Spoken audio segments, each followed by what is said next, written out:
Today is the Obama administration's deadline to improve healthcare.com, and while the program's problems are evident, very evident, the press has been showing their support with positive news coverage. And now the New York Times' Paul Krugman, a reliable White House lapdog, is comparing the Obamacare scandal to Benghazi. He wrote this in his column: conservatives are operating on the assumption that it's an irredeemable disaster that they can ride all the way to 2016, but the facts on the ground are getting better by the day. And Obamacare will turn into a Benghazi-type affair where Republicans are screaming about a scandal nobody else cares about. End quote. Here to react is the founder and president of Big Government, our old friend Seton Motley. Seton, thanks a lot for joining us this morning. It's less government, not big government. Less government. And so I guess the point here is, well, twofold. One, Krugman is suggesting that Benghazi is not a real scandal, but going on to say that in 3 years from now, Obamacare will actually be a help to the president and not something that's going to hurt Democrats. You buy that? Well, they have to say that because the man in charge, President Obama, is not backing down, so they can't back down.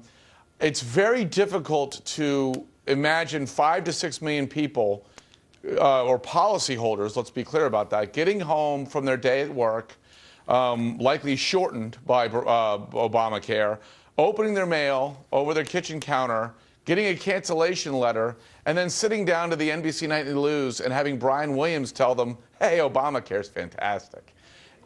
This is the best direct mail campaign that any conservative or Republican campaign could come up with. It's all of these millions of cancellation letters. And remember, they're phoning up numbers on their side where they're counting Medicaid sign-ups as wins. Every canceled policy is just a policy. If it's a family of 4, that's 4 people damaged by Obamacare's one cancellation. So this, unlike Benghazi, which is a real scandal, don't get me wrong, I'm going to mention these only as a way of comparison the way they are. It was vitally important to the 4 dead Americans. It's vitally important to our national security. It's vitally important to the families of the 4 Americans.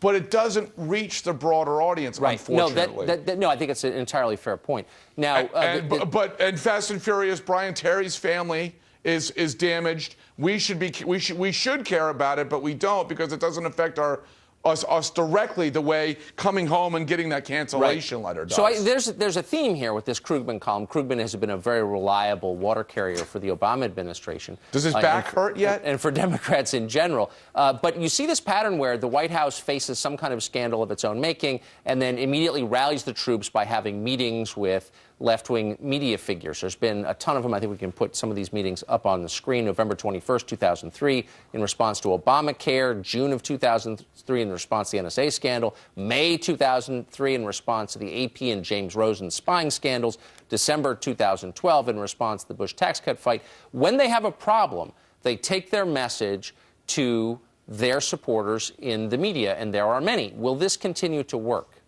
Yeah, there was a little spiral notebook in the green room here that said Stenopad, and I imagine an outside journalist that covers the White House had been here because there's the stenographer pool. They're not a reporting pool. And yeah, this is going to work less and less because in 2009 when they were doing it, hope and change was just gassy rhetoric. There was no meat on the bones yet. We're now 5 years into meat on the bones, and it's getting the accumulative effect of Benghazi and Fast and Furious and IRS and James Rosen. That's starting to seep out beyond those of us who are sick and watch us do this every day.